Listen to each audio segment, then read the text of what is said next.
الحمد لله نحمده ونستعينه ونستغفره ونؤمن به ونتوكل عليه وأنفسنا ومن سيئات أعمالنا من يهده الله فلا مضل له ومن يضلل فلا هادي له ونشهد أن لا إله إلا الله وحده لا شريك له ونشهد أن محمدا عبده ورسوله صلى الله عليه وعلى آله وأصحابه وبارك وسلم تسليما كثيرا كثيرا.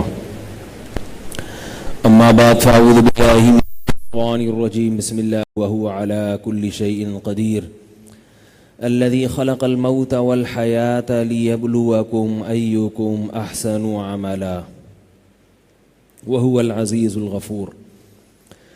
سورہ ملک کی ان آیات پر درس شروع کیا ہے.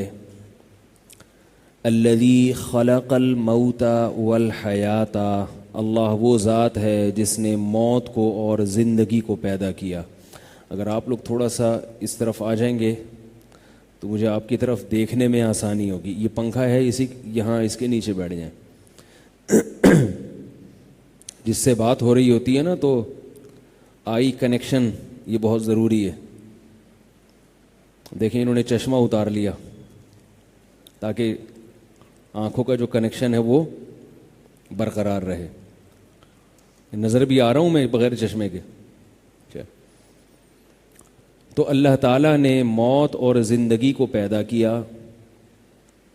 اس پر میں نے پچھلے درس میں کافی لمبی بات کی تھی کہ ہماری پیدائش کا کوئی مقصد ہے اور مقصد اللہ نے بیان کیا. وما خلقت الجن والانس الا لیعبدون، فرمایا اپنی عبادت کے لیے بنایا. اب اصل تو عبادت ہے. عبادت کا مطلب نماز روزہ نہیں بلکہ غلامی. جب اللہ نماز پڑھنے کا کہے تو نماز پڑھ لو، جب نماز سے رکنے کا کہے تو نماز سے رک جائیں. یعنی جو بھی کام ہم نے کرنا ہے پہلے اس کی پرمیشن کس سے لینی ہے؟ اللہ سے. اور کسی بھی کام سے اگر بچنا ہے تو اس کی پرمیشن بھی اللہ سے. یہ دونوں چیزیں ملیں گی تو ہوگا دین مکمل. بعض دفعہ کوئی کام ہم نہیں کر رہے ہوتے جبکہ شریعت کہہ رہی ہے اس کو کرو. کوئی کام کر رہے ہوتے ہیں تو شریعت کہتی ہے اس کو نہیں کرو. یہاں ایک تھوڑی سی غلط فہمی میں دور کر دوں پھر آگے چلتا ہوں کہ شریعت خواہشات سے بچنے کا نام نہیں ہے. یاد رکھیں، اسلام خواہشات سے بچنے کا نام نہیں ہے. اسلام نام ہے ناجائز خواہشات سے بچنے کا. بات آ رہی ہے سمجھ میں؟ ناجائز خواہشات. بعض خواہشات ایسی ہیں کہ جن کی تکمیل پہ صرف یہ نہیں کہ گناہ نہیں ملتا، باقاعدہ ثواب ملتا ہے. کچھ خواہشات ایسی ہیں. دیکھو، والدین کی خواہش ہوتی ہے کہ بچہ چوری نہ کرے، جھوٹ نہ بولے. ہوتی ہے نا خواہش. بچہ جھوٹ بولتا ہے، والدین کو برا لگتا ہے کہ بھئی ہمارا جو بچہ ہے وہ تو غلط راستے پہ جا رہا ہے. بچہ کیا چاہتا ہے؟ میں جھوٹ بھی بولوں، میں چوری بھی کروں، میں سارا دن کھیل کود میں گزاروں، پڑھائی نہیں کروں. والدین کیا چاہتے ہیں کہ یہ پڑھائی بھی کرے. چاہتے ہیں نا؟ لیکن کچھ چیزیں ایسی ہیں جو والدین بھی چاہتے ہیں اور بچہ بھی چاہتا ہے. بچہ چاہتا ہے میٹھی چیزیں کھاؤں، والدین چاہتے ہیں کہ کھائے. کیا خیال ہے؟ نہیں چاہتے ہیں. بھائی میٹھا بچوں کے لیے بہت ضروری ہے، یاد رکھو. یہ جو ہم کہتے ہیں نا میٹھا نہ کھاؤ، یہ بڑوں کے لیے کہتے ہیں. بچے تو میٹھے سے ہی بچوں کا فائدہ ہوتا ہے، بچوں کی گروتھ ہوتی ہے، ان کو طاقت چاہیے. ہاں وہ نہ کھلائیں میٹھے میں، مٹھائی ان سے کیڑے ہوتے ہیں پیٹ میں. بچوں کو ویسے ہی کیڑا ہوتا ہے، کیڑے ہوتے ہیں ان کو، اوپر سے آپ ان کو مٹھائی کھلا رہے ہیں. تو نیچرل میٹھا جو ہے نا، کھجور ہے، شہد ہے، یہ تو زیادہ کھلانا چاہیے. تو دودھ بھی بغیر چینی کے پینا چاہیے. ابھی موضوع چینج نہ ہو جائے پھر صحت کی ٹپس شروع ہو جائیں گی. دودھ بغیر چینی کے خود بھی پینا چاہیے، بچوں کو بھی بغیر چینی کے. یہ جو چینی ہے نا، یہ بچوں کی گروتھ بھی متاثر کرتی ہے. اس میں جو کیمیکل ہوتا ہے نا، اس سے بچوں کو بھی نقصان ہوتا ہے چینی کے کیمیکل سے. ویسے آپ میٹھا کھلائیں ان کو تو آپ کہیں گے رہ کیا گیا آپ کھلانے کے لیے. تو کچھ چیزیں ایسی ہوتی ہیں کہ بچے بھی چاہتے ہیں کہ ہم کریں. اب والدین چاہتے ہیں کہ بچے صبح اسکول جانے سے پہلے ناشتہ کر کے جائیں, چاہتے ہیں نا, بچے بھی چاہتے ہیں کہ بھئی ہمیں کچھ ملے کھانے کو. تو یہ دونوں چاہتیں والدین کی اور بچوں کی جمع ہو رہی ہیں. اب بچے اگر یہ دیکھیں کہ ہمارے ابو امی 24 گھنٹے ہمیں کھیلنے بھی نہیں دیتے, جبکہ ہمارا دل چاہتا ہے کہ 24 گھنٹے ہم کھیلیں, ہمارے ابو امی ہمیں جھوٹ نہیں بولنے دیتے, جبکہ ہمارا دل چاہتا ہے کہ ہم جھوٹ بھی بولیں, ہمارے ابو اور ہماری امی ہم کو دکان سے چیزیں خرید کے 24 گھنٹے کھانے نہیں دیتے, جبکہ ہمارا دل چاہتا ہے کہ ہر وقت پیسے ہوں جیب میں, عیدی روزانہ ملے ہمیں اور کھاتے رہیں, بس ریوڑیاں کھاتے رہیں, لالی پاپ کھاتے رہیں. تو بچوں نے یہ سوچ کے ذہن بنا لیا کہ اس کا مطلب ہے کہ ہمارے والدین ہماری خواہشات پوری کرنا چاہتے ہی نہیں ہیں. تو یہ ذہن بنانا صحیح ہوگا یا غلط ہوگا؟ غلط ہوگا. تو ہم بھی جب یہ سنتے ہیں نا علماء سے, یہ بھی ناجائز, یہ بھی غلط, یہ بھی حرام, یہ بھی برا, ہمارا ذہن یہ بن جاتا ہے کہ شریعت یہ چاہتی ہے کہ ہم اپنی خواہش پوری کریں ہی نہیں, لہذا جو خواہشات سے جتنا دور زندگی گزارتا ہے ہم اس کو اتنا نیک آدمی سمجھتے ہیں. ہم کہتے ہیں یہ بہت پہنچے ہوئے ہیں, یہ کھانا تو کھاتے ہی نہیں ہیں, صرف دیکھتے ہیں. ان کے سامنے 2 ڈشیں پیش کر دو, اف توبہ استغفر اللہ, نبی صلی اللہ علیہ وسلم تو جو کی روٹی کھاتے تھے اور تم مرغا کھا رہے ہو. یہ تصور بن جاتا ہے.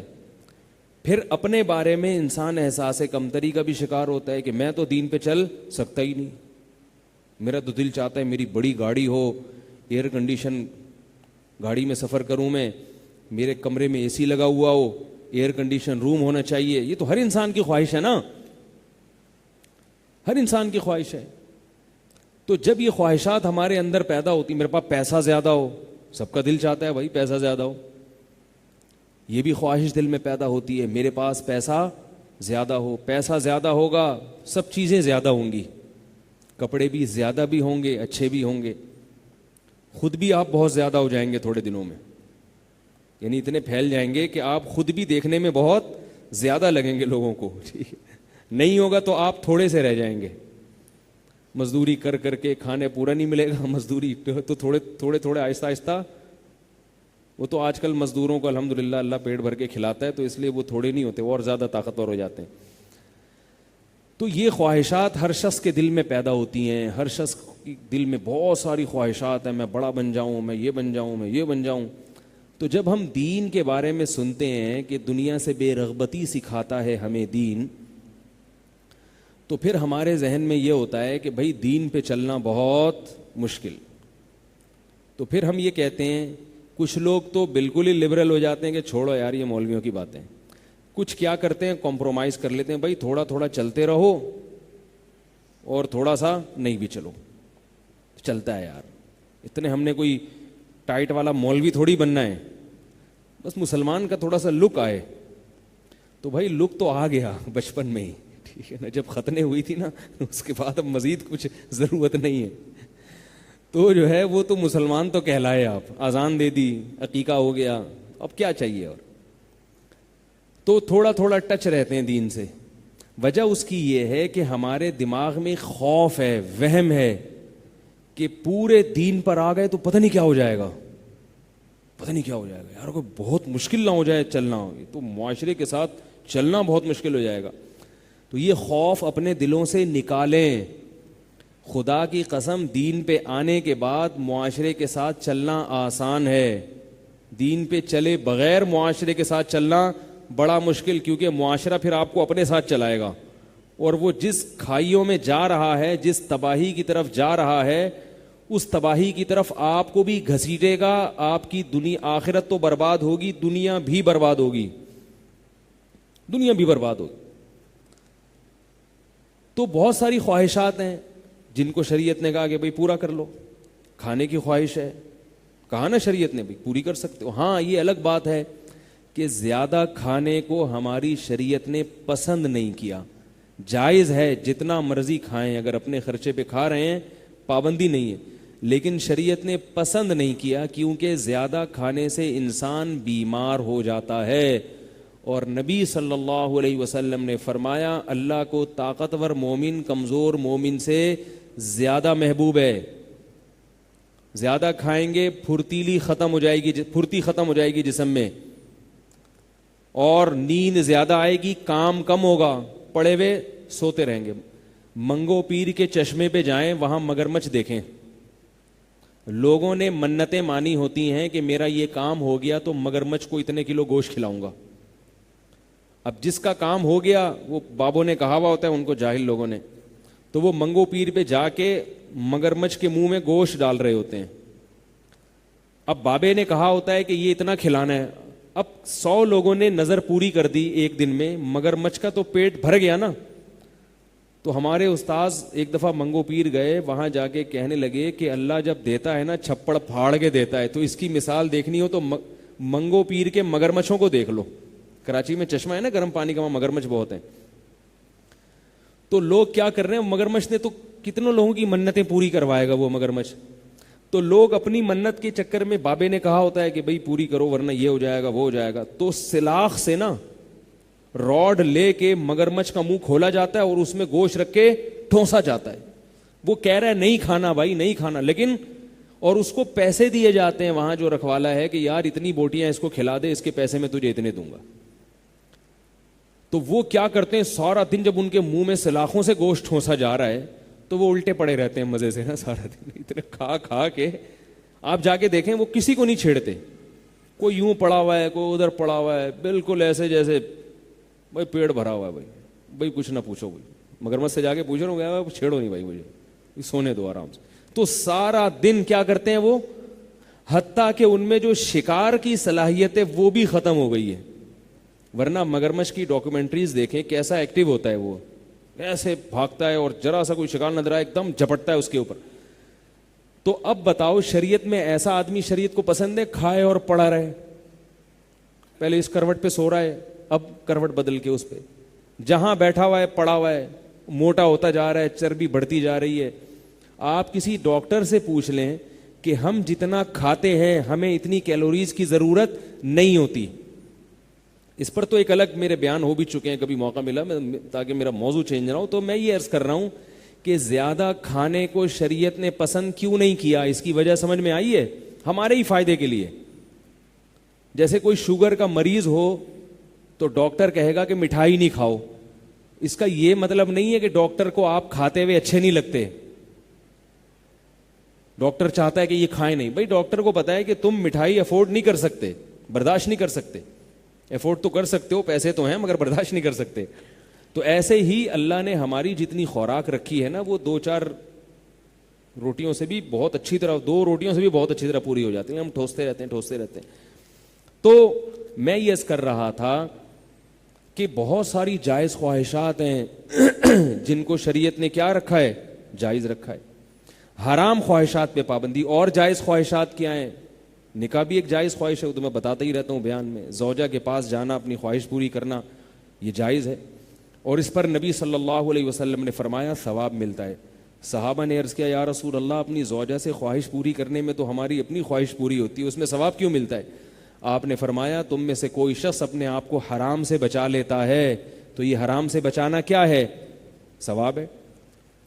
اس کے کیونکہ اس میں برکتیں بہت ہیں, نیک اولاد ملتی ہے انسان کو, اس کا ذہن صاف رہتا ہے, سارا دن صاف ستھرے دماغ کے ساتھ بازار میں گھومے گا.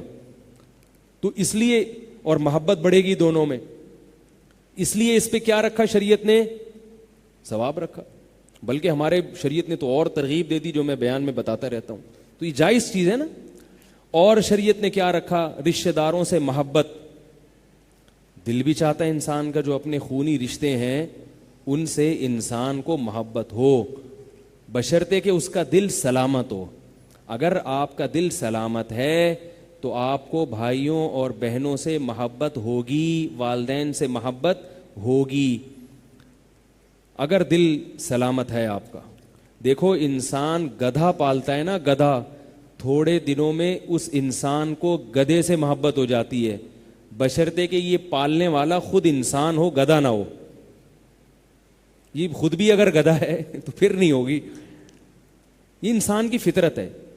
تو اب آپ بتاؤ, بچپن میں بہن بھائی جنہوں نے ایک ہی ماں کے پیٹ سے جنم لیا, ایک ہی خون سے, ایک ہی گوشت سے اللہ نے دونوں کو بنایا, ایک ہی چھاتی سے دونوں نے دودھ پیا, اور کئی سالوں تک اکٹھے کھیلتے رہے. بچپن میں بہن بھائی کیسی محبت کرتے ہیں, کیسا کھیلتے ہیں آپس میں, اور بستر پہ کیسا چپک چپک کے سوتے ہیں وہ.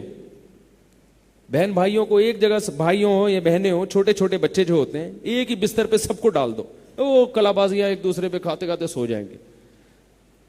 کئی سال کا عرصہ ہے, طویل عرصہ ہے, جس میں وہ اس طرح سے محبت کے ساتھ رہتے ہیں. کتنا گہرا رشتہ, بلڈ بھی ایک ہی باپ نے جنا, ایک ہی ماں نے جنا, اور کئی سال ایک ہی برتن میں بیٹھ کے کھایا, کئی سال ایک ہی ساتھ چپک چپک کے سوتے رہے, باتیں کرتے رہے اور کھیلتے رہے, کودتے رہے, اور بڑے ہو کر پھر ایسے ایک دوسرے کو بھول جاتے ہیں. تو یہ جو بھول جائیں گے, یہ گدھے ہوں گے کہ نہیں ہوں گے؟ یہ انسان ہے کیا؟ تو گدھے ہیں یہ. تو انسان کی فطرت کیا ہے؟ وہ اپنے بہن بھائیوں سے, بول لو نا یار, محبت کرتا ہے. تو یہ خواہش ہے, شریعت نے اس خواہش کو پورا کرنے کا حکم بھی دیا, اور اللہ کی کیسی رحمت ہے, اس خواہش کو پورا کرنے پر ثواب بھی رکھ دیا کہ تمہاری اپنی بھی اندر کی خواہش ہے تو اس کو پورا کرو, ثواب ملے گا. دیکھو, صدقہ دینا ایک اجنبی کو, اس میں ثواب ہے, اور اپنے قریبی رشتہ دار کو صدقہ دینا ڈبل ثواب ہے. مجھے بات بتاؤ, دل کیا چاہتا ہے؟ اپنے قریبی ریلیٹو کو صدقہ کرنے کا زیادہ دل چاہتا ہے, یا دور کے آدمی کو, قریبی رشتہ؟ دل بھی یہی چاہتا ہے یار, یہ اپنا ہے. اپنے کو غم میں دیکھ کر افسوس زیادہ ہوتا ہے, دوسروں کو غم میں دیکھ کر اتنا افسوس نہیں ہوتا. دوسروں کے تو ہمیں حالات پتہ چلتے رہتے ہیں, یہ ہو گیا, فلاں کا ایکسیڈنٹ ہو گیا, فلاں کا یہ ہو گیا, ایسے دھچکا نہیں لگتا. اپنے بھائی بہنوں میں سے کسی کی اطلاع آ جائے, ایک دم انسان پریشان ہوتا ہے نا, ترس آنے لگتا ہے اس کو. تو شریعت نے کیا کہا؟ غیر کی مدد کرو گے تو بھی ثواب ملے گا, اپنوں کی کرو گے تو ڈبل. حالانکہ دل بھی یہ چاہ رہا ہے. یہی وجہ ہے کہ لوگ زکوٰۃ نکالنے سے پہلے علماء سے پوچھتے ہیں, میں سگے بھائی کو دے سکتا ہوں؟ ان کو ڈر لگ رہا ہوتا ہے, بھائی یہ تو اپنا بھائی ہے, اس کو دینے کے تو کیا فائدہ, یہ تو اپنا ہی بھائی ہے, یہ تو اپنی ہی خواہش پوری ہو رہی ہے, اس لیے علماء سے پوچھتے ہیں. تو علماء کیا بتاتے ہیں؟ بھائی دگنا ثواب ہے بھائی بہن کو دینے میں, خالہ پھپھی, یہ جو قریبی رشتے ہیں, چچا ماموں, دگنا ثواب ہے, یہ محرم رشتے ہیں. اور اس میں اپنا دنیا کا فائدہ بھی ہے کہ جب آپ اپنے قریبی پہ خرچ کریں گے تو اس کے دل میں بھی آپ کی محبت بڑھے گی, اور اس محبت بڑھنے کا آپ کو فائدہ ہوگا. اجنبی کو دیں گے تو اس کے ساتھ تو آپ کا کوئی لینا دینا ہے ہی نہیں, وہ نکل لیا پتلی گلی سے, یہ پیسے وہ نکل گیا, پھر اگلے دن آئے گا بھائی کچھ, اتنا ہی تعلق رہے گا اس کا. اپنے قریبی کو دیا تو ڈبل فائدہ, ثواب ڈبل ہو گیا, دنیا کے فائدے بھی حاصل ہوں گے, اس کے دل میں آپ کی محبت بڑھے گی. اس سے آپ کو کیا فائدے ہوں گے؟ آپ کی مخالفت کم ہو جائے گی, خاندان میں, معاشرے میں آپ کی عزت آپ کے خاندان میں بڑھ جائے گی. عزت تو اپنے خاندانی میں ہوتی ہے اصل, باہر والے تو السلام علیکم وعلیکم السلام نکل لیے, ان کا کیا لے, وہ آپ کی عزت اگر کر بھی لیں گے تو کتنا ٹائم کریں گے, اور کریں گے بھی تو جب تک آپ کے اندر کچھ صفات ہیں, نہیں ہیں تو بھائی وعلیکم السلام. اور جس کے ساتھ رہتے ہو, وَفَصِيلَتِهِ الَّتِي تُؤْوِيهِ, قرآن کہتا ہے وہ خاندان جو تمہیں ٹھکانہ دیتا ہے, تو اس سے آپ کے تعلقات کیا ہو جائیں گے؟ اچھے, اور اس سے آپ کو دنیا کا فائدہ بھی ہوگا. تو ہمارا اپنا دل بھی چاہتا ہے کہ یار رشتہ داروں کے ساتھ حسن سلوک کریں, اور اللہ کیا کہتے ہیں؟ اس خواہش کو بولو بھائی پورا کرو.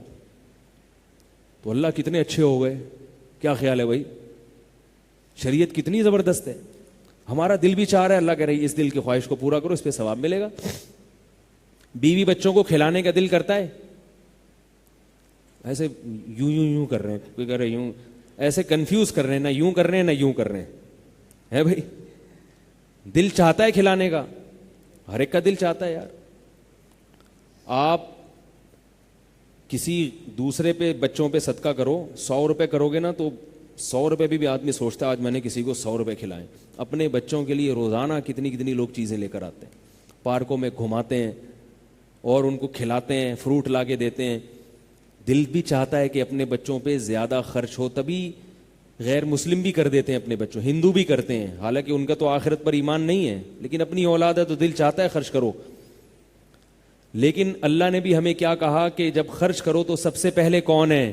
اپنی بیوی اور اپنے, یہ اپنی بیوی جو میں کہہ رہا ہوں نا, جان بوجھ کر اپنی کہہ رہا ہوں. آج کل دوسروں کی بیویوں پہ بھی لوگ خرچ کر رہے ہیں, دوسروں کے بچوں پہ کوئی خرچ نہیں کرتا, دوسروں کی بیویوں پہ خرچ کرنے کا فیشن آج کل معاشرے میں چل پڑا ہے. تو اپنی زوجہ پہ, اپنے بچوں پہ خرچ کرنے کا دل بھی چاہتا ہے اور شریعت ترغیب. اپنے والدین پر خرچ کرنے کا دل بھی چاہتا ہے اور شریعت ترغیب بھی دیتی ہے. اگر دل سلامت ہو تو خدا کی قسم والدین کی خدمت میں جو مزہ آتا ہے دنیا کے کسی کام میں اللہ نے وہ مزہ رکھا ہی نہیں ہے. یہ تو ہمارے دل خراب ہو گئے نا.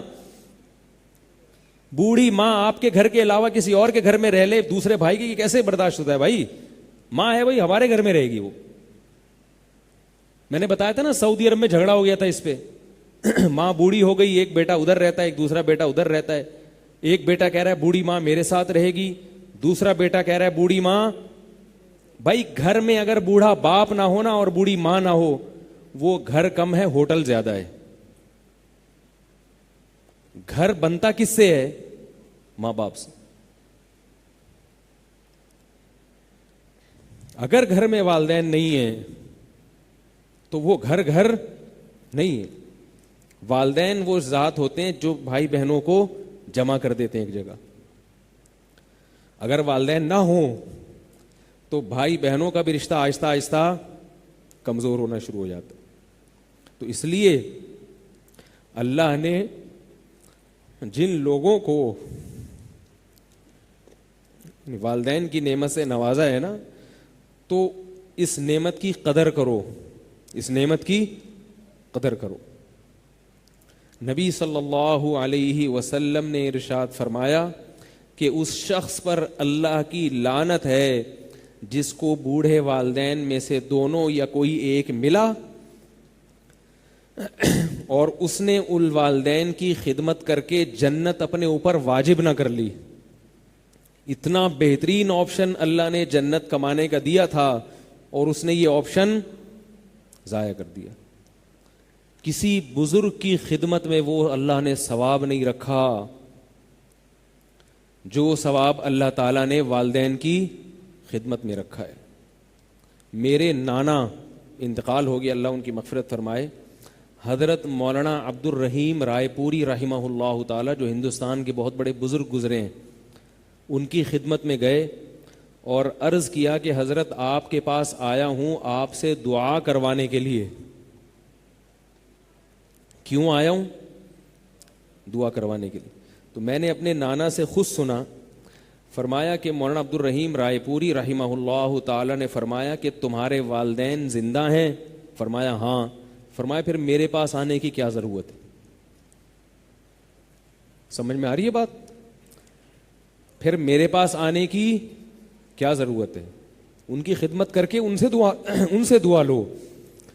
تو اس لیے یہ بات خوب اچھی طرح ذہن میں رکھیں کہ والدین کسی کی اگر گھر میں موجود ہوں تو اس سے بڑا سرمایہ نہیں ہے کسی کے پاس. تو دل بھی چاہتا ہے. ہمارے خاندان میں خاتون کی شادی ہوئی, نکاح ہو کے دور چلی گئی, وہ دوسرے شہر آ گئیں. ظاہر ہے عورت ہے بیچاری, رخصتی ہوگی, اپنے والدین کے شہر کو چھوڑ دیا اس نے. میری محرم رشتہ دار تھیں وہ, میں ان سے ملنے جایا کرتا تھا. تو وہ کہتی تھیں کہ مجھے شادی بھی اچھی جگہ ہوئی, ان کی بڑی خوش تھیں.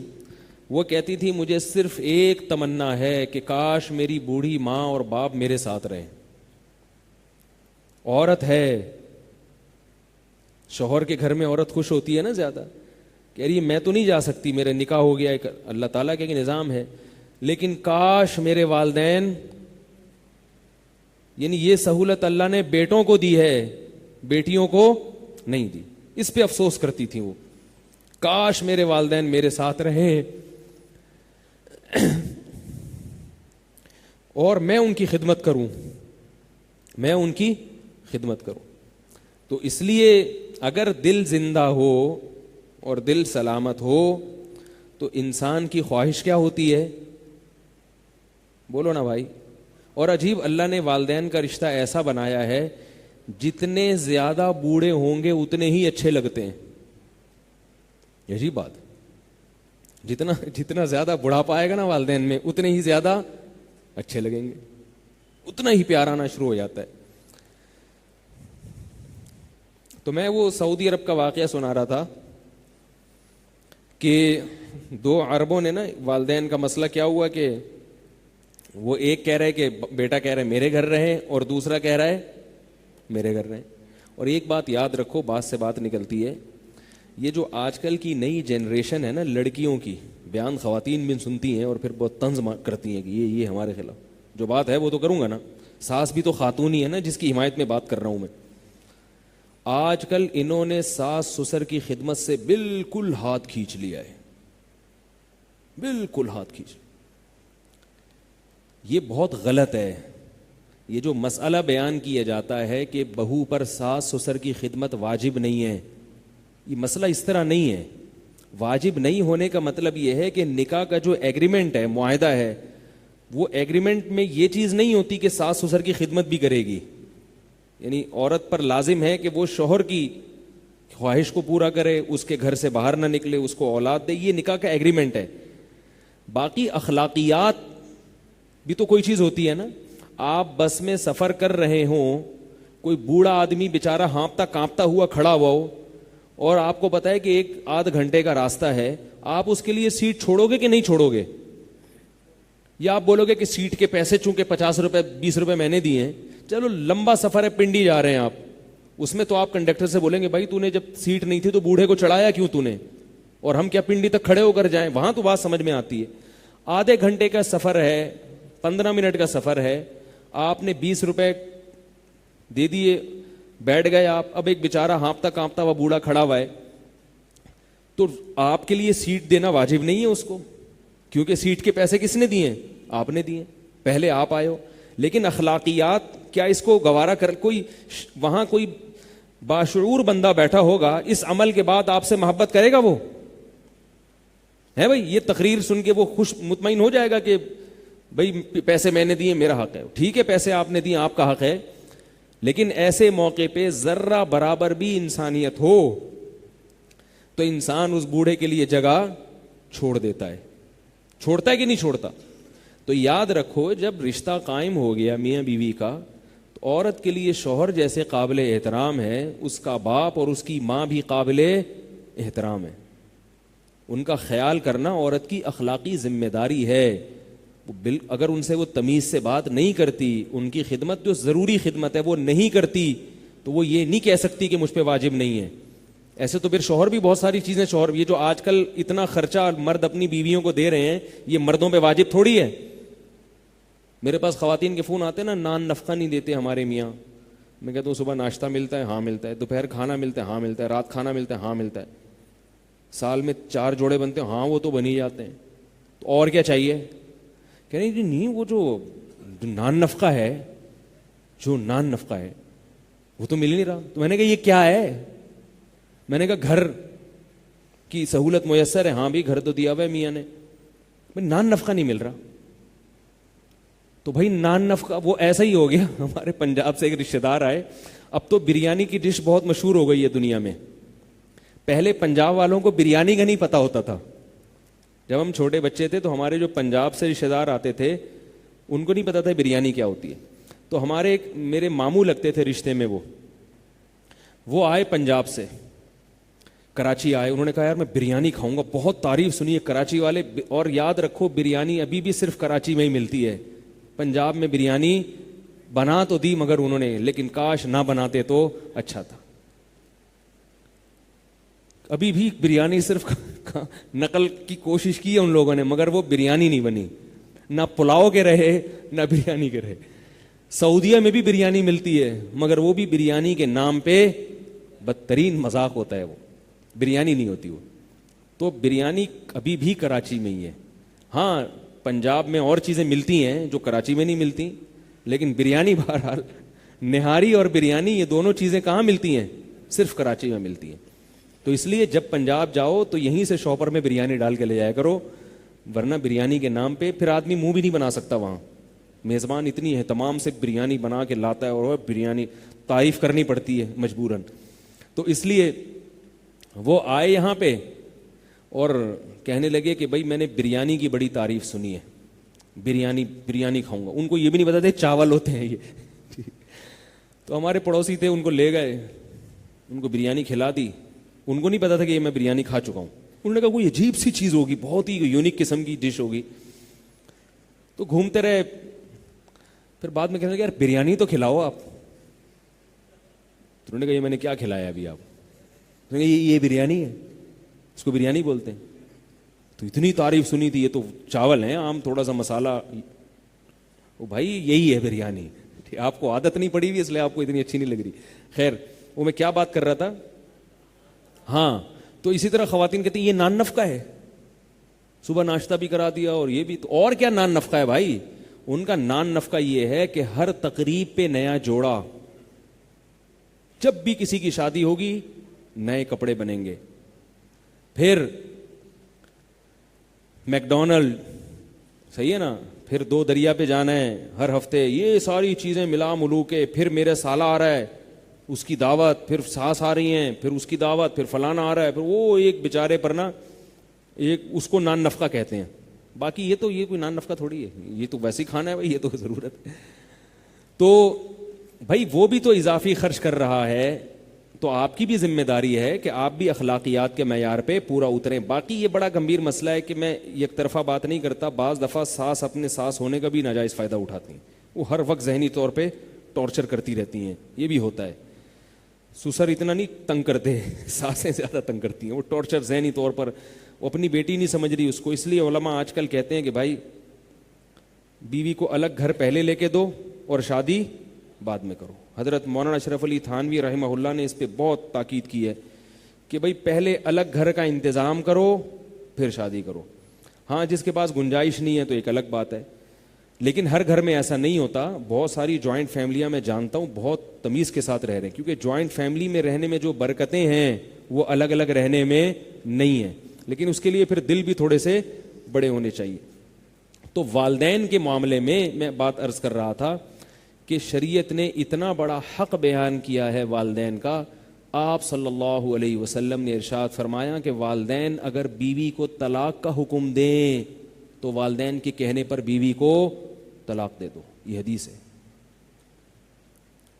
ابو درداء رضی اللہ تعالی عنہ کے پاس ایک شخص آیا, عرض کیا کہ ان ابی یأمرنی ان اطلق زوجتی او کما قال, کہ میرے باپ مجھے حکم دے رہا ہے کہ میں اپنی بیوی کو چھوڑ دوں.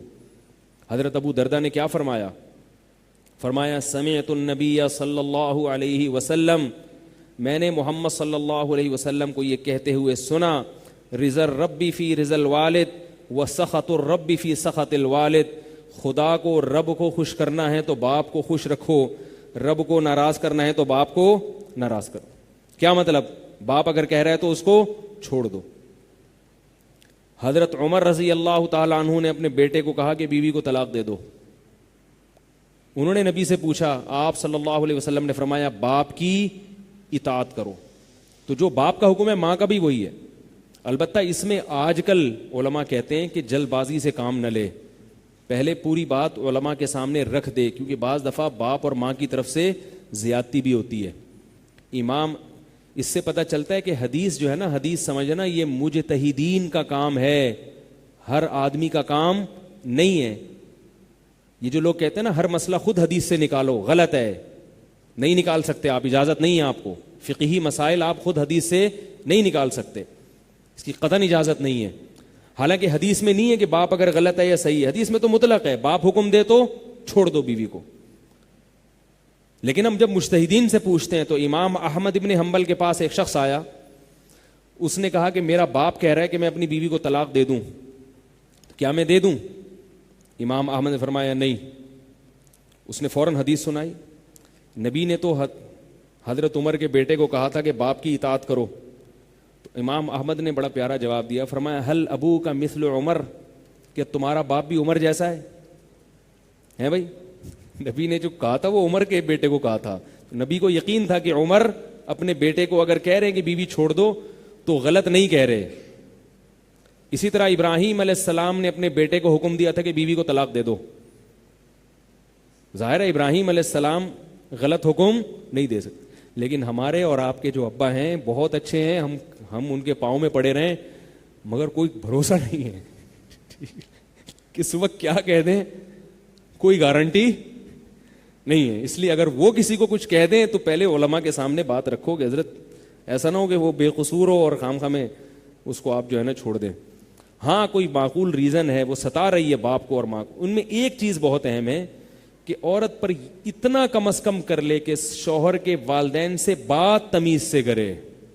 اگر بدتمیزی کرتی ہے تو میں سمجھتا ہوں یہ چیز قابل برداشت, شوہر سے بدتمیزی کر لے قابل برداشت ہے. وہ تو شوہر ہے نا, وہ تقریباً اسی کے لیول کا آدمی ہے, ٹھیک ہے نا.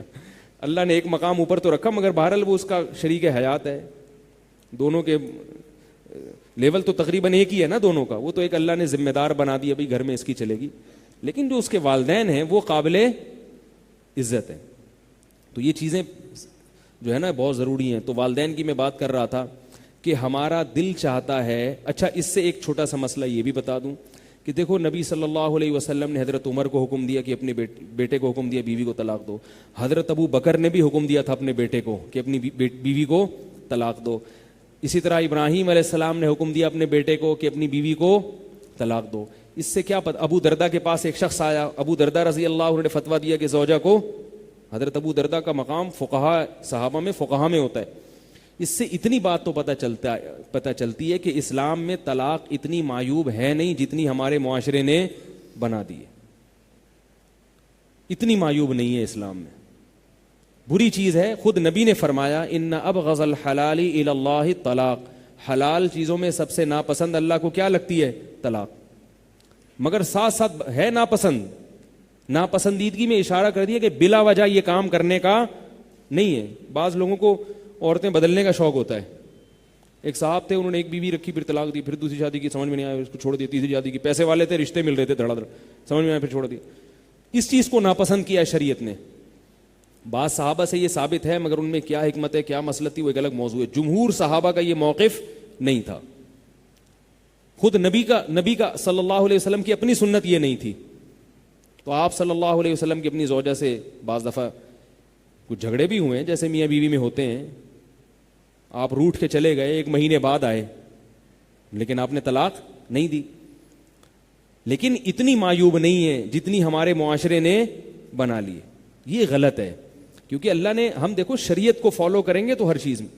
کچھ دن پہلے میں ایک نکاح پڑھایا میں نے, وہ لڑکی طلاق یافتہ تھی اور ہمارے خاندان کی تھی. اس کا کہیں میں نے نکاح پڑھایا تو میں ٹیکسی میں جا رہا تھا, ایک ٹیکسی پکڑی میں نے, ڈرائیور تھا پٹھان. اب راستے میں میری کالز آ رہی ہیں, میں مسائل کا جواب دے رہا ہوں, تو اس پٹھان نے بولا وہ تم مفتی ہے, مولوی ہے. میں نے کہا ہاں. تو اس کو اندازہ ہوا نا فون پہ میری بات چیت سے, تو پھر اس نے بھی مسئلے پوچھنا شروع کر دیے. میں نے کہا چل بھائی تو فری میں.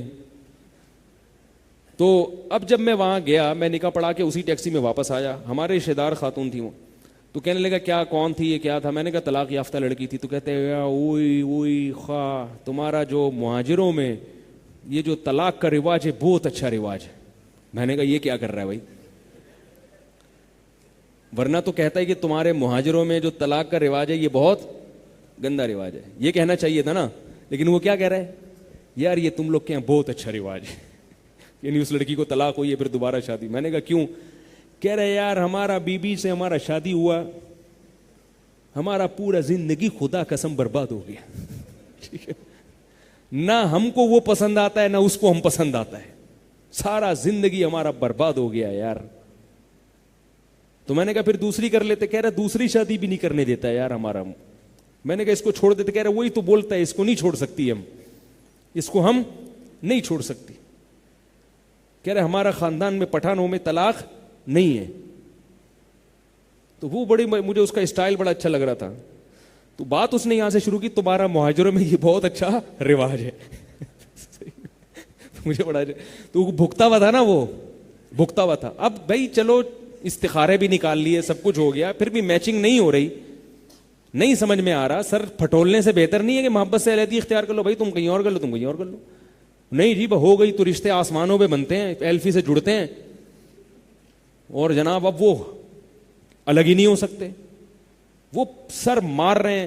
پھر لڑکی کے والدین کہتے ہیں کہ طلاق کے بعد ادھر آنے کی اجازت نہیں ہے, یہ بھی غلط ہے. شادی کر دی آپ نے, نہیں بن رہی تو بیٹی سے بولو بیٹا اچھی طرح سے رہو, نہیں ہوتی تو کوئی بات نہیں, گھر کے دروازے کھلے ہوئے. آئی بات سمجھ, خام خواہ میں اپریشیٹ نہ کریں کہ وہ نہیں بھی آنا ہو تو آ جائے, پہلے دیکھیں کہ واقعی نہیں بن رہی. ورنہ بعض دفعہ والدین خام خواہ میں سپورٹ کرتے ہیں تو اس سے خام خواہ میں طلاق ہوتی ہے. یہ اس کو میں اپریشیٹ نہیں کرتا کہ وہ آگے اپنے شوہروں کی شکایت لگا رہی ہے اور آپ سن کے بولے ہاں ہاں جا کے جو ہے نا, اور وہ تو اس کو بولو گھر بسایا اس کو نبھاؤ. جب تک کوئی بہت واضح مسئلہ نہ ہو اور وہ حل کرنے کی کوششوں کے باوجود بھی حل نہیں ہو رہا ہو, اس کے بعد کی بات کر رہا ہوں. کیونکہ میں نے اپنی اس زندگی میں بہت سی عورتوں کو پاگل ہوتے دیکھا ہے. انہوں نے طلاق نہیں لی, سسرال میں ان کو ذہنی طور پر اذیت مل رہی تھی تو وہ نفسیاتی پاگل ہو گئی, ڈپریشن کی گولیاں کھا رہی ہیں, اور نتیجہ پھر بھی طلاق کی صورت میں ہی نکلا.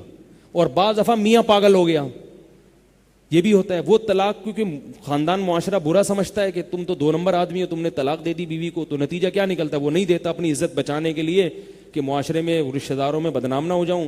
صبر کر کر کے بالآخر ایک دن دھماکے کے ساتھ پھٹ جاتا ہے, وہ برین ہیمریج ہو جاتا ہے اس کو, یا پاگل ہو جاتا ہے. کیونکہ لطیفے جو لوگوں نے بنائے ہوئے ایسے تھوڑی بنائے ہوئے ہیں.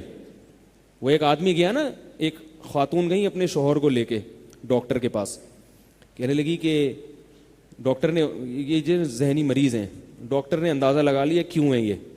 تو ڈاکٹر نے اس کو, خاتون کو ہاتھ میں کہا کہ نیند کی گولیاں ہیں. اس نے کہا یہ میں ان کو کس وقت کھلاؤں. اس نے کہا یہ آپ نے کھانی ہے, جتنا زیادہ آپ سوئیں گی اتنی جلدی یہ ان کی ریکوری ہوگی. جتنا زیادہ جتنا آپ جاگیں گی کچھ دنوں میں یہ کومے میں چلے جائیں گے, پھر یہ پولیس سے بھی نہیں اٹھیں گے. سمجھ آ رہی ہے بات, ایسا سوئیں گے کہ یہ پولیس بھی ان کو نہیں اٹھا سکے گی. تو یہ دونوں طرف ہوتا ہے. تو بھائی یہاں تک نو, پھر لوگ کہتے ہیں بچوں کا کیا ہوگا, بچوں کا کیا ہوگا. بچے اس طرح سے جو لڑ کے رہیں گے نا, اس سے بچے زیادہ خراب ہوں گے. اور محبت سے الگ ہو جاؤ, عدالتوں میں نہ جاؤ, کسی عالم کو, مفتی کو, کسی بڑے ادارے کو ثالث بنا لو اور مل جل کر بچوں کی تربیت کرو. کچھ بھی نہیں ہوتا. بچپن میں ماں کے پاس رہیں گے, ہفتے میں ایک دن 24 گھنٹے کے لیے باپ کے پاس رہ لیں گے, خرچہ باپ اٹھائے گا. تعلیم کی ذمہ داری کس کی ہے, باپ کی ہے. سب ذمہ داریاں باپ کی. ماں کے پاس رہیں گے, وہ ہنسی خوشی زندگی گزارو. اور میں نے ایسے کیسز بھی دیکھے ہیں. ایک دفعہ میں کسی کا نکاح پڑھانے گیا, میرا شاگرد ہے وہ. میں نے کہا ابا کہاں ہیں؟ انہوں نے کہا ابا اماں میں تو ہمارے بچپن میں طلاق ہو گئی تھی جب ہم چھوٹے تھے. میں نے کہا اچھا, تو آپ اس شادی میں ابا شریک ہوں گے؟ ہاں, وہ دوسرے راستے سے آئیں گے, وہ ادھر سے پہنچیں گے شادی میں. میں نے کہا ابا اماں کیسے رہتے ہیں؟ انہوں نے کہا ابا ادھر رہتے ہیں, سامنے والے فلیٹ میں اماں رہتی ہیں. میں نے کہا کیوں؟ کہہ رہے ہیں یار جب ہمارے ابا اماں کا نکاح ہوا نا تو میری والدہ جاب کرتی تھیں, تو میرے والد صاحب کو جاب کرنا پسند نہیں تھا. اس پہ اتنی لڑائیاں ہوئیں کہ دونوں نے آرام سے تمیز سے بیٹھ کے علیحدگی اختیار کر لی کہ بھائی بچوں کی ہم تربیت کرتے رہیں گے, آپ سامنے والے فلیٹ میں رہیں, میں یہ والے فلیٹ. ٹھیک ہے, بچے ادھر بھی جاتے اور ادھر بھی جاتے ہیں, کچھ بھی نہیں ہوتا, کوئی اتنا بڑا مسئلہ نہیں ہے. بلا وجہ نہ کریں کہیں جا کے آپ کہیں گے کچھ بھی نہیں ہو رہا تو چلو بیگم تم جاؤ یہاں سے. یہ تو ناپسندیدہ ہے شریعت میں. میں تو انتہائی آخری وہ بتا رہا ہوں, تو اتنا نہیں ہے جتنا لوگوں نے. اس موضوع پر میں کبھی انشاءاللہ بہت تفصیل سے بات کروں گا, صرف اسی ٹاپک پر کہ اس بارے میں شریعت کی رہنمائی کیا ہے, کیا کرنا چاہیے اور کیا نہیں کرنا چاہیے. تو خیر بات یہ چل رہی تھی کہ ہماری بہت ساری خواہشات ایسی ہیں جو شریعت چاہتی ہے کہ ہم وہ خواہشات پورا کریں, اور ہم بھی چاہتے ہیں.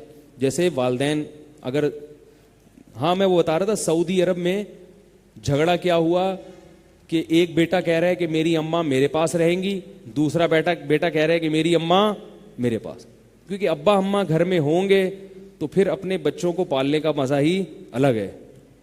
بچوں کو دادا دادی نانا نانی کا پیار ملتا ہے, محبت ملتی ہے, وہ تو جب ہی ملے گی نا جب آپ کے ساتھ رہیں گے. اور آدھا ٹائم تو دادا دادی نانا نانی پال لیتے ہیں بچوں کو. بچوں کی اتنی اچھی تربیت ہوتی ہے نا اگر بوڑھے ماں باپ گھر میں موجود رہیں. ہمارے دیکھو اگر ماں باپ نہیں بھی ہے نا تو کسی بھی بوڑھے رشتے دار کو گھر میں لا کے رکھ لو, بوڑھے کا گھر میں رہنا بہت ضروری ہے. ہمارا جو جامعۃ الرشید ہے نا, اس میں جو میرے شیخ و مرشد ہیں وہ جوان ہیں. ہمارے شیخ حضرت مفتی رشید احمد صاحب تو بوڑھے تھے. جب ان کا انتقال ہو گیا تو نیچے جتنے لوگ تھے جامعہ چلانے والے وہ سارے جوان. تو ہمارے استاذ نے, میرے شیخ و مرشد نے بنوری ٹاؤن سے ایک بوڑھے عالم اسپیشل منگوائے, حالانکہ استاذ کی ضرورت جامعہ کو نہیں تھی, ایک سے ایک استاذ پڑھا ہوا تھا. فرمایا کہ سارے نوجوان لڑکے ہیں یہاں پہ, سارے ینگ ہیں, مدرسے میں کوئی بوڑھا نہیں ہے. تو یہ کیسا مدرسہ ہے بھائی, برکت کہاں سے ہوگی یہاں؟ ہم کس کا احترام کریں, کس کی خدمت کریں, کس کی جوتیاں سیدھی کریں, کس سے دعائیں کروائیں؟ ایک بوڑھے کا ہونا ضروری. اسپیشل ایک حدیث کے استاذ منگوائے بوڑھے, اور ماشاءاللہ اب تک ہیں وہ, اور ان کو سبق بھی دیا. حالانکہ بعض دفعہ وہ سبق پڑھاتے ہیں تو سمجھ میں نہیں آ رہا ہوتا طلبہ کے, وہ بیچارے اتنے بوڑھے ہو گئے, ضعیف ہو گئے, تو وہ آواز ان کی کھل کے نہیں چلتی. لیکن بھائی بیٹھو سنو, نوجوانوں کو سکھایا جا رہا ہے نا کہ بوڑھوں کا احترام کیا جاتا ہے. بھائی بوڑھے عالم ہیں, سبق سمجھ میں آئے نہیں آئے, سر جھکا کے ان کے سامنے بیٹھنا ہے, کیونکہ ہمیں علم کی جتنی ضرورت ہے نا, تمیز سیکھنے کی ضرورت اس سے بھی زیادہ ہے. آج کل یونیورسٹیوں میں, کالجوں میں تعلیم ہے, تمیز نہیں ہے. انسان تعلیم سے نہیں بنتا, تہذیب سے بنتا ہے. تو بوڑھے کا احترام کرنا سیکھو, یہ بہت ضروری ہے. اور اگر کبھی راستے میں آپ کو کوئی بوڑھا روک کے کوئی بات شروع کر دینا تو جلدی نہیں بھاگا کرو. یہ بھی آج کل نوجوانوں میں ہر وقت ٹائم دیکھتے ہیں, جلدی بہت ہے. اور وہ بیچارہ بوڑھا آدمی وہ بات کو دیر سے مکمل کرتا ہے, وہ آواز اس میں لرزہ ہوتا ہے. میری عادت یہ ہے کہ مجھے کوئی بوڑھا مل جائے نا مسجد میں کھڑا ہو, بات چیت شروع کر دے, پوری کوشش کرتا ہوں کہ جب تک اس کی بات ختم نہ ہو میں اپنی جگہ سے نہ ہلوں. حالانکہ آپ کو پتہ ہے میں پکڑائی میں آتا نہیں ہوں, کوئی بندہ مل جائے سے کر کے نکلتا ہوں. لیکن اگر کوئی بوڑھا, میں یہ بات اس لیے نہیں بتاتا تھا کہ کہیں ایسا نہ ہو بوڑھے اس کا ناجائز فائدہ اٹھانا شروع کر دیں, یہ اب تک میں بتا نہیں رہا تھا, لیکن چلو اب نکل گئی. کوئی بوڑھا مل جائے تو کوشش, میں یہ نہیں کہہ رہا اس پہ پورا اترتا بھی ہوں میں, کوشش میری یہ ہوتی ہے کہ یہ بوڑھا صحیح کہہ رہا ہے غلط کہہ رہا ہے, چپ کر کے پوری بات اس کی سن لو, چاہے غلط ہی کہہ رہا ہو, اور ان کو غلطی پہ ٹوکتا بھی نہیں ہوں کہ آپ غلط کہہ رہے ہیں. ہمیں اس کی اجازت نہیں ہے کہ ہم اپنے سے بڑوں کو جو بالکل سفید ریش ہو گئے ان کو ہم تنبیہ کرنا شروع کر دیں. بھائی سن لو, اسی پہ ثواب ملے گا. بس وہ اپنا عمل مکمل کر چکے, انہوں نے جتنا تبدیل ہونا تھا ہو گئے ہیں. اب وہ خود جتنا ہوں گے آپ کے کہنے سے نہیں ہوں گے, آپ کے کہنے سے نہیں ہوں گے. تو اس لیے شریعت میں اس کا بہت بہت خیال کیا گیا ہے, جو ضعیف ہے اس کا خیال. اور خاندانی لوگ ایسا کرتے ہیں, گھر میں بوڑھا باپ ہے, بوڑھا دادا ہے, چپ کر کے بیٹھ, تھوڑی دیر ان کے ساتھ جا کے بیٹھ جائے, ان کی اول فول ادھر ادھر کی جو سنا رہے ہوتے ہیں نا بوڑھے لوگ, سن لیا کرو بیٹھ کے. ہماری دادی تھیں, بہت بوڑھی ہو گئی تھی, کئی سال سے 80 سال تک کی تھیں وہ, کئی سال سے وہ 80 کی تھیں. 80 کے بعد نا انہوں نے کہا تھا اب میں آگے میری عمر بڑھے گی نہیں. وہ حافظہ کمزور ہو گیا تو 80 ہی بتاتی تھیں. ہم کئی سال سے ان کو دیکھ رہے تھے. اب کیا تھا کہ ہم بعض دفعہ پریشان بھی ہو جاتے تھے کیونکہ اونچا سنتی تھی. پھر اونچا سنتی ہیں, کوئی بات ان کو بتاؤ تو 3 دفعہ چیخ چیخ کے بولنا پڑتا تھا. تو نوجوان آدمی تو تنگ آ جاتا ہے نا ان چیزوں سے. وہ اپنا بڑھاپا نہیں سوچتا کہ کل یہ وقت میرے اوپر بھی آنے والا ہے, یہ میرے اوپر بھی آنے والا ہے. اور یاد رکھو, علماء کہتے ہیں جس نے بوڑھے کا احترام کیا نا, بڑھاپے میں اللہ اس کی خدمت کے لیے کسی نہ کسی کو پیدا کر دیں گے. اپنا بڑھاپا سوچا کرو. تو وہ کیا اونچا سنتی تھی, ایک بات کو 3 دفعہ. تو ہم جو ہے وہ بعض دفعہ تنگ بھی آ جاتے تھے. جب ان کا انتقال ہوا ہے نا تو پھر ایسا گھر میں ماتم ہوا ہے, ایسا ہوا ہے کہ ساری رونق ختم ہو گئی. تو اس لیے جیسے بچوں کا شور ہے اس سے پریشان نہیں ہونا چاہیے, تو بوڑھوں کے شور سے بھی پریشان نہیں ہونا چاہیے. اس پہ تو زیادہ ثواب ہے, عبادت ہے وہ. عرب معاشرے میں جہاں بہت ساری برائیاں ہیں نا, بہت ساری اچھائیاں بھی ہیں. ایک صاحب نے بتایا کہ میں عربوں میں بہت رہا ہوں, عرب کے کلچر کو بہت قریب سے دیکھا. مجلس میں ان کے خاندان کا کوئی بوڑھا بیٹھا ہوا ہو تو سارے چپ کر کے بیٹھے رہتے ہیں. اس دادا اگر بیٹھا ہے تو باپ بھی نہیں بولے گا. پھر وہاں پہ دادا جب موجود ہے تو باپ نہیں بولے گا, حالانکہ وہ چاہے وہ ادھر ادھر کی بول رہا ہو, پھینک رہا ہو, لیکن چونکہ وہ دادا ہے تو نہیں بولے گا. وہ باپ موجود ہے تو بیٹے نہیں بولیں گے, بھائی باپ موجود ہے, ابا موجود ہے. ایسا روب ہے. ایک پٹھان نے مجھے اپنا واقعہ سنایا. عید کا دن تھا, ہم سب اکٹھے کھا رہے تھے, ہماری دوستی تھی ان سے. وہ تھے کہیں گاؤں کے, وزیرستان وغیرہ کے, یہ شمالی وزیرستان ہے جنوبی. یہاں ان کا ٹرک اسٹینڈ ہے نا, ادھر ان کا ٹائروں کا کاروبار تھا. جتنے پٹھان آپ کو ٹرک اسٹینڈ میں ملیں گے نا, اتنے صوبہ سرحد میں نہیں ملیں گے. ٹھیک ہے, سب نے کنٹینر کا اور ٹرکوں کا کاروبار شروع کیا ہوا ہے. تو میری گپ شپ تھی ان سے, تو میں نے ان سے کہا یار, میں نے کہا آپ لوگوں کے ہاں باپ دادا کا بڑا احترام ہوتا ہے, اور ہمارے جو شہری کلچر ہے اس میں تو یہ احترام ختم ہوتا جا رہا ہے. تو میں نے کہا ذرا کوئی قصے مجھ سے سناؤ اپنے ابا دادا کے احترام کے. میں نے کہا وہ اس کی سمجھ میں نہیں آیا کیا. میں نے کہا آپ یہ بتاؤ کہ آپ کے ابا نے کبھی آپ کی ٹھکائی لگائی ہے؟ کہہ رہا بہت پٹا ہے یار, ہم بہت پٹا ہے باپ سے. میں نے کہا پھر آپ کیا کرتے تھے؟ کہہ رہے کچھ بھی نہیں کرتا تھا, باپ نے مارا ہے تو مار لیا, مار کھا کے نکل جاتے تھے. تو کہہ رہے ایک دن کیا ہوا کہ ہمارا دادا بیٹھا ہوا اور ہمارا باپ بھی اور ہم سب جوان بھائی. ایک تو ماشاءاللہ ان کی اولادیں بہت ہوتی ہیں, تو جب اکٹھے ہیں نا تو لگتا ہے کہ خاندان ہے. یہ دو دو بچوں میں کیا اکٹھے ہو گئے عید کے دن یار, تم نہیں اکٹھے ہوا کرو اللہ کا واسطہ تمہیں. ایک ایک دو دو بچے ہیں تو عید اپنے گھر پہ ہی منا لیا کرو. اکٹھے تو جب ہوں گے جب فیملی خاندان ہوگا. تو وہ دادا تھے, کہہ رہے ہمارے چاچے اور سارے ہم بھائی بھائی سارے جمع, عید کا دن تھا. دادا بیٹھے ہوئے کہ دادا تو بہرحال دادا ہے. تو کہہ رہے ہمارا دادا غصے والا بہت ہے.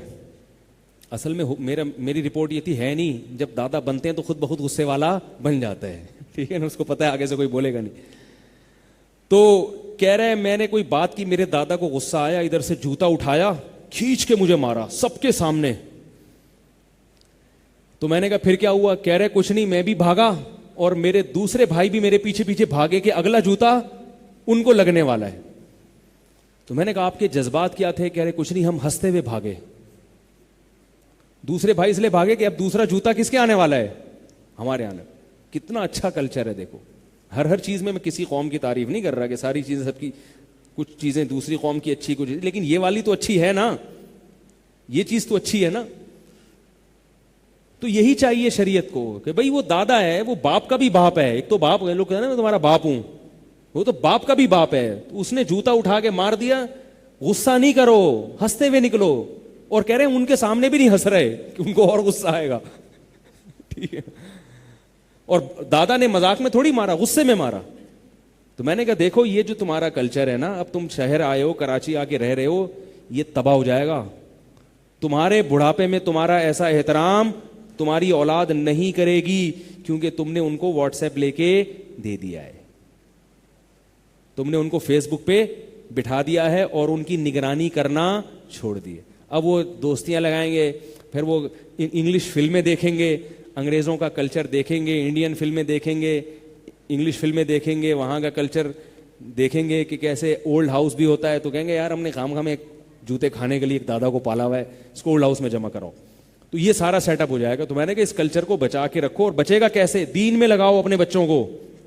ٹھیک ہے, دنیا بھی پڑھاؤ, مگر ساتھ ساتھ علماء کی صحبت میں بٹھاؤ ان کو بولے مولوی ہے, اس کے پاس روزانہ تمہیں اتنے دن جانا ہے, یہ بزرگ ہیں, یہ علماء ہیں, ان سے سیکھنا ہے, آداب سیکھنے ہیں, ان کے ساتھ رہنا ہے. اور اصل تو سیکھتا ہے انسان گھر کے ماحول کو دیکھ کے. میں نے کہا ان کے سامنے, اپنی اولاد کے سامنے اپنے باپ کا اتنا احترام کرو اور ایسے نیچی آواز سے بات کرو کہ یہ سیکھ جائیں کہ ہم نے بھی اپنے باپ کا ایسے ہی احترام کرنا ہے. ان کے سامنے اگر اپنے باپ سے لڑائی لڑی تو یہ کبھی بھی تمہاری عزت اور احترام نہیں کریں گے. تو بات کہاں سے کہاں نکل گئی. تو بھائی بہت ساری خواہشات ایسی ہیں جو ہمارا دل چاہتا ہے ہم پوری کریں, اور شریعت نے بھی کیا کہا, ان کو پورا کرو. بہت ساری ہیں, اچھے کپڑے پہننا, پیسہ رکھنا. آپ کہہ سکتے ہیں کہ رسول اللہ صلی اللہ علیہ وسلم نے تو پیسہ نہیں رکھا, ٹھیک ہے نا. تو اس کی وجہ یہ تھی کہ آپ صلی اللہ علیہ وسلم کے دل میں اللہ نے دنیا کی رغبت رکھی نہیں ہے. اچھا, پیسہ رکھنے کا مطلب ہے پیسہ کمانا, رکھنا شریعت میں پسندیدہ نہیں ہے. کماؤ اور اپنے اوپر اور اپنے بچوں پر خرچ کرو. خام میں بیلنس بنا کے رکھنا, کھاؤ پیو, اچھا کھاؤ, اچھا پہنو. آپ صلی اللہ علیہ وسلم نے ایک دفعہ فرمایا کہ لا يدخل الجنت من كان في قلبه مثقال حبة من خردل من کبر, جس کے دل میں رائی کے دانے کے برابر بھی تکبر ہے وہ جنت میں نہیں جائے گا. تو ایک صحابی نے کہا یا رسول اللہ میں چاہتا ہوں میرا جوتا اچھا ہو اور میرا لباس خوبصورت ہو, مطلب یہ بھی تکبر ہے؟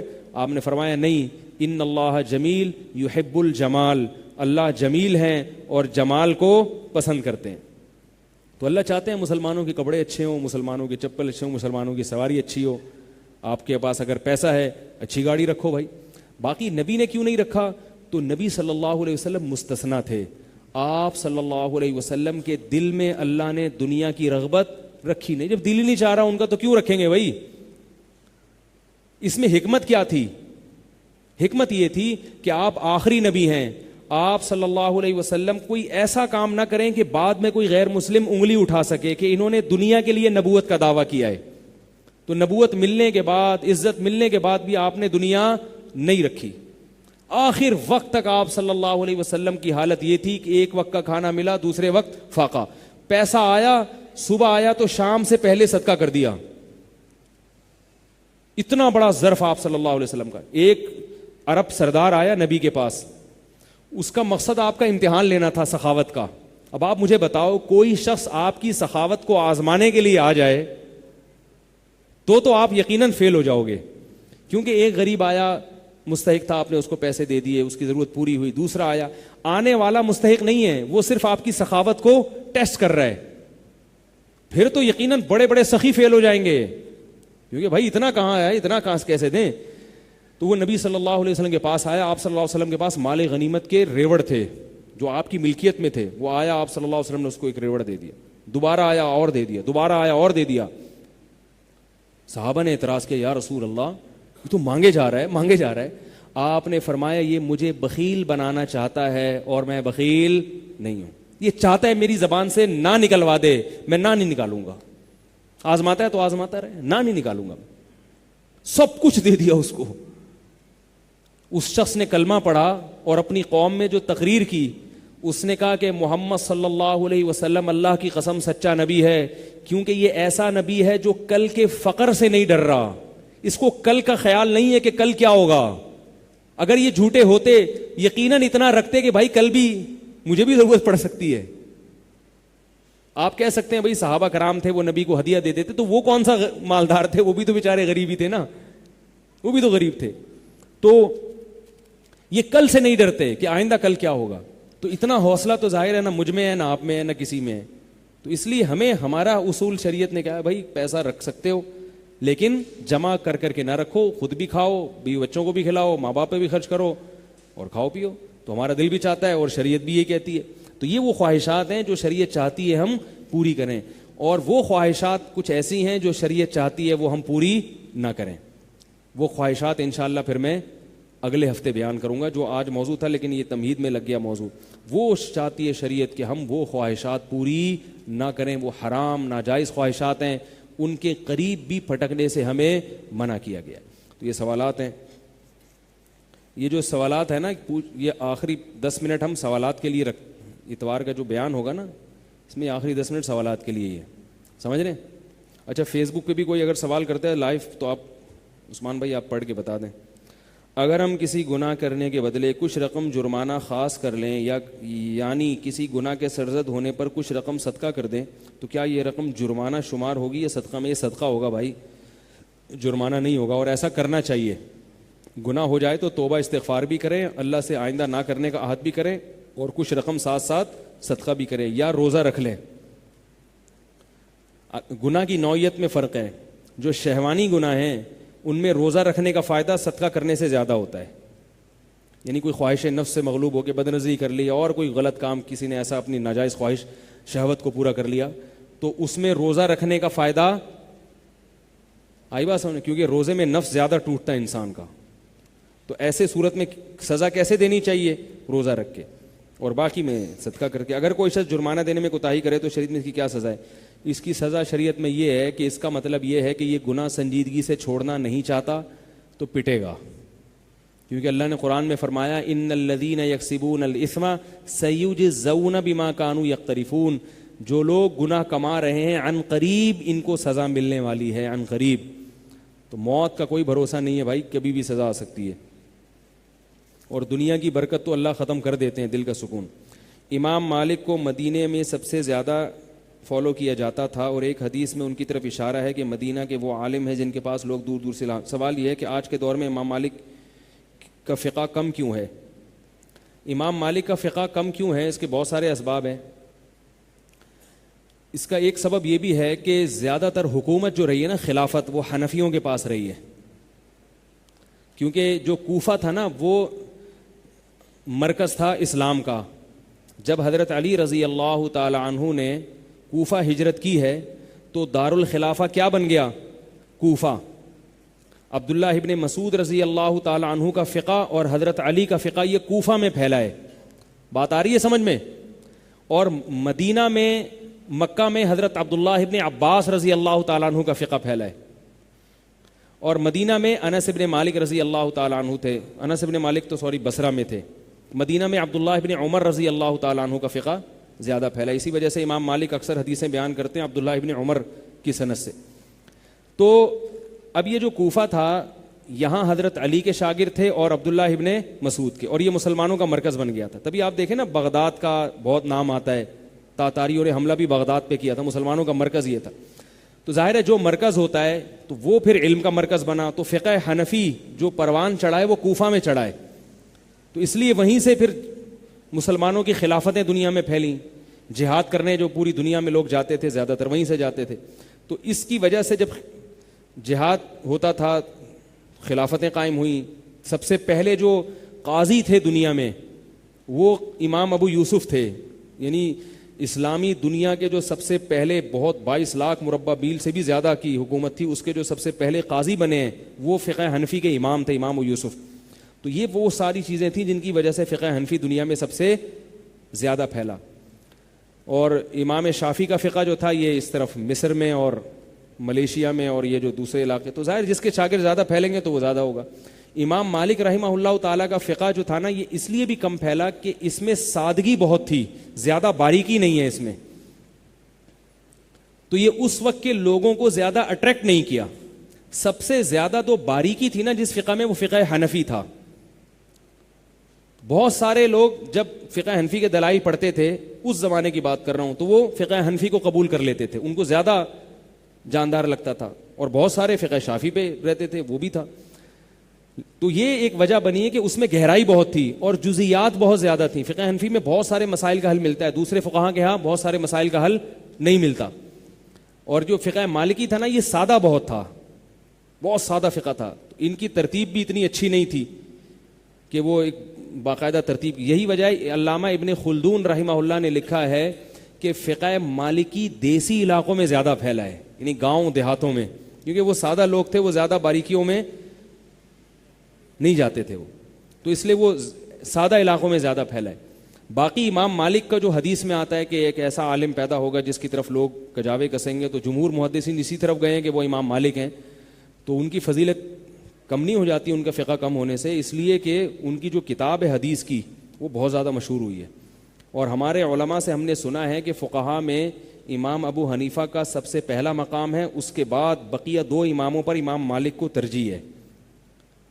یہ جو فقہ شافعی اور فقہ حنبلی ہے نا، یہ حدیث کے ظاہر کو لیتے ہیں زیادہ، بہت زیادہ گہرائی میں نہیں گئے ہیں. اور مالکی فقہ میں اور حنفی فقہ میں حدیث کے ظاہر کو اتنا نہیں لیا گیا ہے. امام مالک نے تو اہل مدینہ کے عمل کو حجت بنایا ہے. کہتے ہیں حدیث میں اگر کچھ ہوگا، مدینہ والے اس کے خلاف کر رہے ہیں، تو میں مدینہ کے عمل کو لوں گا، کیونکہ یہ کیسی حدیث ہے جو مدینہ والوں کو سمجھ میں نہیں آئی.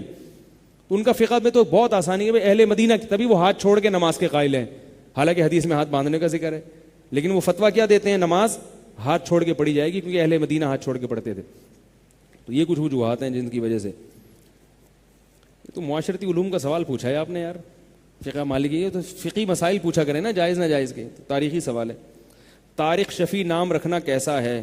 جائز ہے بھائی، اس میں کیا عرض ہے. کہہ رہے ہیں بعض علماء منع کر رہے ہیں، تو جو منع کر رہے ہیں ان سے دلیل پوچھیں. حضرت آپ بقرہ عید کی چھٹیوں میں سفر پہ جائیں گے، ارادہ ہے؟ کیوں؟ اب گھریلو چیزیں پوچھنا شروع کر دی ہیں. ریٹائرمنٹ کا پیسہ حلال ہے یا حرام؟ بھائی حلال ہے، ریٹائرمنٹ پہ ریٹائر ہو رہے اب تو. انڈیا میں ٹیکس بچانے کے لیے انشورنس لے سکتے ہیں؟ انشورنس کرنا حرام ہے بھائی. کفریہ کلمات کون سے ہیں؟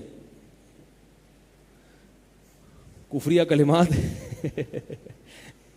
یہ ایسے ہی ہے جیسے کون کون سی گالیاں حرام ہیں. تو تو میں اب آپ کو گالیاں سنانا شروع کر دوں کہ یہ والی گالی بھی نہیں دو, یہ والی گالی بھی نہیں دو, یہ والی گالی بھی. کیسا سوال ہے بھائی. ایک صاحب نے اللہ کی توحید پر کتاب لکھی. کتاب یہ لکھی کہ اللہ تعالیٰ نہ تو عاجز ہے, نہ وہ کھانے کا محتاج ہے. وہ ایسے یعنی ایسی توحید بیان کی کہ اللہ جو ہے نا اس سے بھی پاک ہے, اس سے بھی پاک ہے, اس سے بھی پاک ہے, اس سے. وہ تو ساری برائیاں جو انسانوں میں ہوتی ہیں نا وہ اللہ کی طرف منسوب کر کے کہہ رہے ہیں لیکن اللہ میں یہ چیزیں نہیں ہیں. دوسرے بندے نے کہا اللہ کے بندے یہ بتاؤ اللہ میں کیا کیا خصوصیات ہیں. یہ ایسے ہی ہے جیسے آپ اپنے ابا کی تعریف کر رہے ہیں. کسی نے کہا یار اپنے ابا کی ذرا تعریف کرو. ایک طریقہ تو یہ آپ کہیں میرے ابا بہت سخی ہیں, میرے ابا بہت بہادر ہیں, بہت صحت مند ہیں, بچوں سے بہت محبت کرتے ہیں, تو پازیٹیو چیزوں کو ہائی لائٹ کیا جائے گا نا.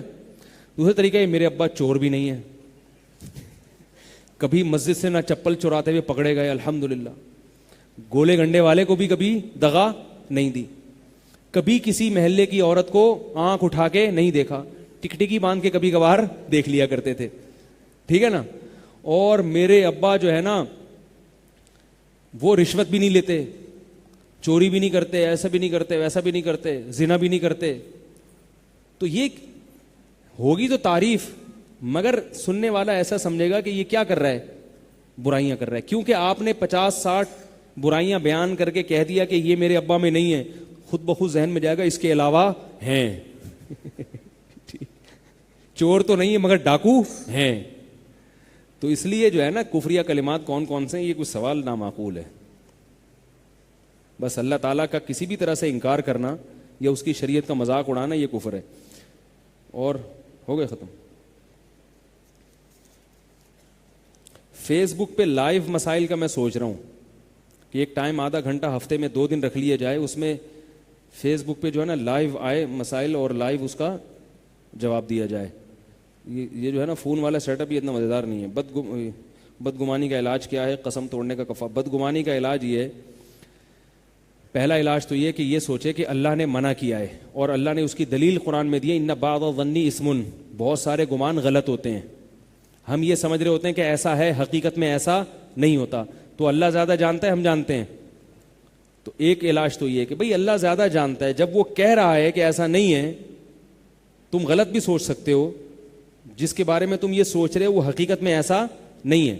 دوسری بات یہ بھی سوچنا چاہیے کہ جیسے میرے اندر اگر کوئی عیب ہو, میں چاہتا ہوں کہ لوگ اس کی اچھی تعویل کریں, میری باتوں کا صحیح مطلب لیں, غلط مطلب نہ لیں, تو دوسرے کے بارے میں بھی ہمیں یہ سوچنا چاہیے کہ ہم اس کے اچھا پہلو تلاش کریں. 2 مطلب نکلتے ہیں تو اچھے پہلو پر محمول کریں اور اس کو غلط پہلو پر محمول نہ کریں. جو اپنے لیے پسند کرتے ہو وہی دوسرے کو. اور تیسرا تو سب سے بہتر علاج ہے کہ جب آپ کسی سے بدگمان ہوتے ہیں نا تو آپ خود پریشان ہوتے ہیں, اندر سے بغض پیدا ہوتا ہے, اور اس بغض سے اس کا کوئی نقصان نہیں ہے. آپ کو کھانے میں 2 روٹیاں زیادہ کھانی پڑیں گی. جو آپ کے اندر خون کی جو آدمی اچھا گمان رکھتا ہے نا وہ خوش رہتا ہے, کہتا ہے یہ بھی ٹھیک ہے, یہ بھی سب صحیح ہے بھائی, سب سیٹ چل رہا ہے, بڑے آرام سے سوتا ہے. اور جو بدگمان ہو کے سوتا ہے وغیرہ, یار یہ بندہ بھی ٹھیک, پتہ نہیں ٹھیک کیوں نہیں ہو رہا, یہ سب اس نے یہ کیوں بولا, اس کا تو یہ مطلب ہے, خام خامے ٹینشن لیتا رہتا ہے. اور نقصان کس کا کرتا ہے, اپنا. کسی نے ایک بڑی اچھی بات کہی کہ غصہ جو ہے نا, غصہ دوسرے کی حماقت کی سزا اپنے آپ کو دینے کا نام ہے.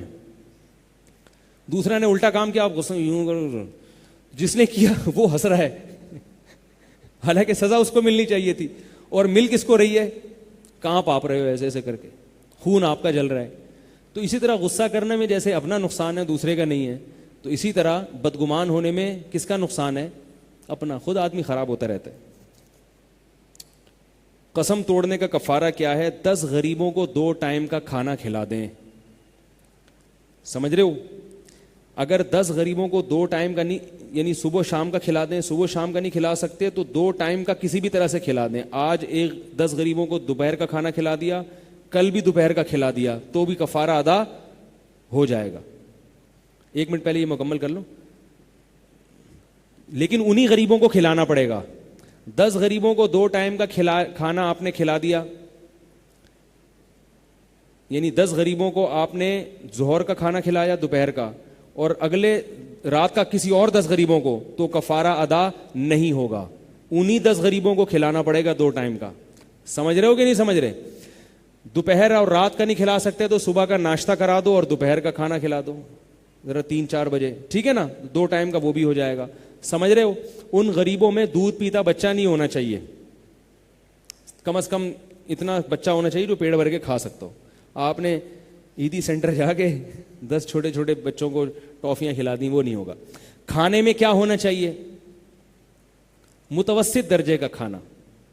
قورمہ کھلا دیں بہت اچھا, بریانی کھلا دیں بہت اچھا, نہیں تو کم از کم درمیانے درجے کا کھانا ہونا چاہیے. بالکل ہی ایسا لو کوالٹی کا کھانا آپ نے ابلے ہوئے چاول رکھ دیا ان کے سامنے, یہ اس سے کفارہ ادا بولو بھائی نہیں ہو. یہ سوال بہت لوگ پوچھتے ہیں, تو ایک دفعہ اس کو ریکارڈ کر دیں تو اچھا ہے, قسم کے کفارے والا سوال.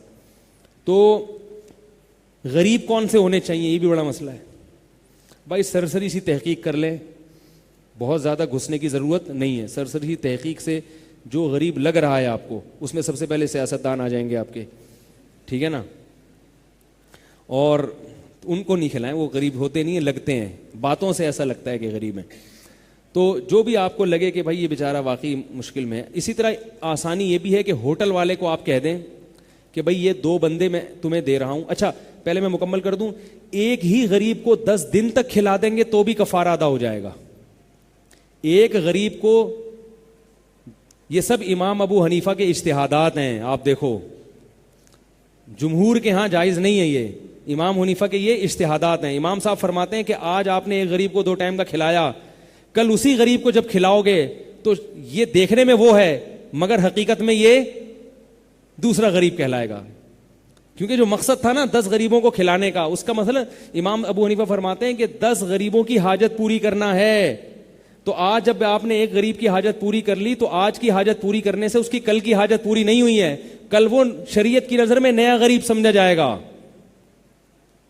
آئی بات سمجھ میں؟ نہیں آئی تو بھی مان لیں. تقلید اسی کو کہتے ہیں. ضروری نہیں آپ کی سمجھ میں ہر بات آئے, کیونکہ وہ زیادہ پڑھے لکھے تھے, ان کا اجتہاد آپ سے زیادہ قوی تھا. تو اگلے دن بھی اسی کو کھلا ایک ہی دن میں اگر آپ نے 10 آدمیوں کا کھانا ایک غریب کو کھلایا تو قسم کا کفارہ بھی ادا نہیں ہوگا, اور اس کو مارنے کا کفارہ الگ سے ادا کرنا پڑے گا آپ کو, ٹھیک ہے نا. تو آئی بات سمجھ میں؟ ایک ہی غریب کو تو ہوٹل پہ جا کے آپ ہوٹل والے سے کہہ سکتے ہیں یہ بندہ غریب ہے, یہ روزانہ 2 ٹائم کا کھانا کھا کے جائے گا, اس کی میں پہلے سے ایڈوانس پیمنٹ کر رہا ہوں. چاہیں تو 2 بندے کو لے جائیں, کیونکہ 2 بندوں کو ایک پلیٹ میں سستا پڑتا ہے. ہوٹلوں میں جو اتنا کھانا ہوتا ہے نا, تو وہ آپ کے لیے سستا کفارہ دو. 2 آدمیوں کو ہوٹل والے سے ملا دیں, بولیں یہ دوپہر اور رات کا کھانا کھائیں گے اور اس کی یہ پیمنٹ کر رہا ہوں میں. یہ بہت آسان ہے. اور اس سے بھی آسان یہ ہے کہ بعض دفعہ وہ غریب کہتا ہے میں دوپہر کا کھا سکتا ہوں, رات کا نہیں کھا سکتا, تو پھر آپ ان کو کہیں کہ ٹھیک ہے دوپہر کا کھانا یہ دونوں کھائیں گے مگر زیادہ دن تک کھائیں گے. ایک غریب کو آپ نے کھلانا تھا 10 دنوں تک, دوسرے کو کھلانا تھا 10 دنوں تک, تو اب دونوں کو کھلائیں گے 20 دنوں تک. تو آپ بولیں یہ دونوں کو میں 20 دنوں تک کھانا نہیں, بلکہ زیادہ ہو جائے گا نا. ایک غریب کو 10 دنوں تک, تو 2 غریبوں کو 5 دنوں تک کھلانا ہے. تو 2 غریبوں کو آپ نے 10 دنوں تک کھلا دیا تو کفارہ ادا. ایک ٹائم کا کھانا 10 دنوں تک کھلا دیا تو کفارہ ادا. یہ بہت پیچیدہ کلپ ہو گیا ہے بھائی, فی الحال چلا دیں, پھر دوبارہ سے کر لیں گے اس کو, وہ لوگ کنفیوز ہو جائیں گے. تو اس طرح بھی کفارہ ادا ہو جائے گا, ٹھیک ہے. اور اگر آپ خود غریب ہیں, آپ کے پاس گٹکے کے پیسے نہیں ہوتے اور آپ کہہ رہے ہیں یار ہم کھانا کھلائیں پبلک کو, اچھا کھانے کے علاوہ پیسے بھی دیے جا سکتے ہیں. یہ بھی امام ابو حنیفہ کا مذہب ہے. جمہور کے ہاں پیسے دینا جائز نہیں ہے. امام ابو حنیفہ فرماتے ہیں مقصد غریب کی حاجت پوری کرنا ہے تو پیسے دے کے بھی وہ, بلکہ پیسے دینا زیادہ بہتر ہے اس غریب کے لیے جو ضروری چیزوں پہ خرچ کرے. بعض دفعہ غریب کم وقت ایسا ہوتا ہے وہ پیسے دیے تو وہ گٹکا خرید لے گا اس سے, تو ایسے کو پھر کھانا کھلانا زیادہ بہتر ہے. تو پیسے کتنے دینے ہیں؟ 2.25 کلو گندم کی قیمت. ایک غریب کو 2.25 کلو گندم دے دیں, یا 10 اور اسی طرح 10 غریبوں میں بانٹ دیں. 2.25 کلو گندم ہر ایک کے پاس آنے چاہیے, اتنی قیمت, صحیح ہے. اور اگر ایک ہی غریب کو دینا ہے تو ایک دن میں 2.25 کلو گندم سے زیادہ پیسے دیں گے تو وہ ایک ہی شمار ہوگا. یعنی 2.25 کلو گندم ایک غریب کا 2 ٹائم کا کھانا سمجھا گیا ہے, سمجھ رہے ہو. تو آپ ایک غریب کو اگر روزانہ 2.25 کلو گندم کے پیسے دے دو 10 دنوں تک تو کفارہ ادا ہو جائے گا. ارے 2.25 کلو گندم کتنا بنتا ہے 100 روپے.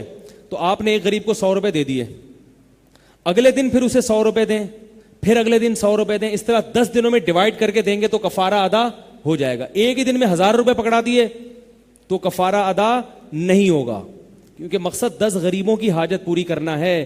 آپ نے ایک غریب کی ایک ہی دن کی بہت زیادہ پوری کر دی حاجت, تو یا تو اس کو اگلے دن دیں تاکہ شریعت میں وہ اگلا غریب سمجھا جائے. سمجھ میں آ رہی ہے, یہ سمجھا جائے کہ یہ وہ والا نہیں ہے بلکہ ایک نیا غریب, کیونکہ غربت اس کی حاجت متکرر ہو گئی ہے.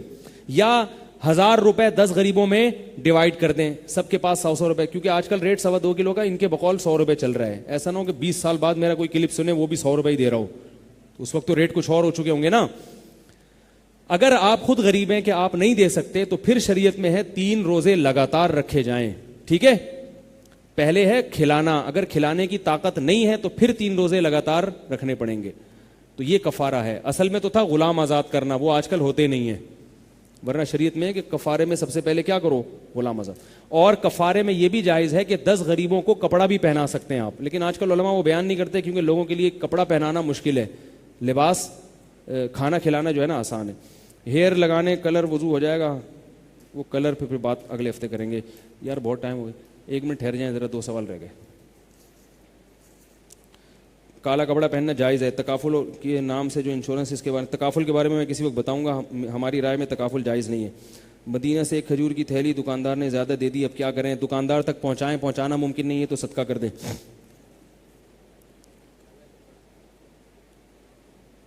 یہ بھائی بعد میں سوال, بس یہ رہ گئے. صبر کریں. عورت کا شوہر پردے سے منع کرے تو کیا کرے؟ نہیں مانے اس کی بات. لڑکی کا نام حریم رکھنا کیسا ہے؟ اچھا نام ہے. گھر کے سست لوگوں کو صدقہ دینا کیسا ہے؟ نہیں دیں. جو سست ترین پڑا ہوا ہے نا اس کو پیسے مت دیں, وہ اور سست ہو جائے گا. اس کو بولیں تھوڑا سا کام کرو, اجرت زیادہ دے دیں, اس کو کام کروائیں پہلے.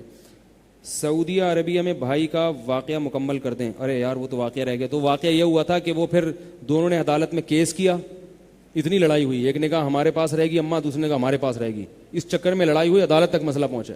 پھر جج نے فیصلہ کیا کہ 6 مہینے ادھر 6 مہینے ادھر. اور بعض ایسے نالائق بھی ہیں کہ وہ کہتے ہیں اماں تمہارے پاس رہے گی, وہ کہتے ہیں نہیں تمہارے پاس رہے گی. ایسے نالائق بھی ہیں. تو اپنے ماں باپ کو ایسا نہ بنائیں, ایسا بنائیں کہ بھئی میرے پاس رہے گی. سبحانک اللہم و بحمدک نشہد ان لا الہ الا انت نستغفرک و نتوب الیک.